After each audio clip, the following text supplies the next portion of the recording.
no? Water pump setup. So ito po yung submersible na nabibili natin sa Shopee. Ito nasa 60 watts po ito. Nasa 600 pesos ang isa nito. Pero ito naman po, nabibili rin sa Shopee. Water sprinkle lang po ito.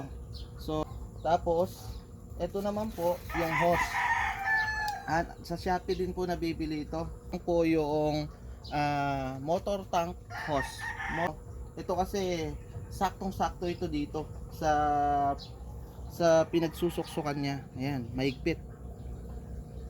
Rubberized po ito, no? Mahigpit. Ito yung media. So ipapasok mo lang dito. Yan, katulad niyan ito. Ngayon, nasa inyo kung gusto niyo gumamit ng elbow, no? Pasok nyo lang yan, tapos takpan nyo lang to. Meron nabibili sa hardware na takip nito, no? Tapos butasan nyo lang po ito, yung PVC na to, butasan nyo lang yan.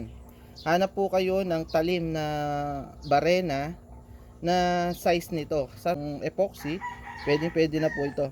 So ito, magkakaroon kayo ng dalawang extend na hose dito, pagsasaksakan ng hose. At ito yung hose natin.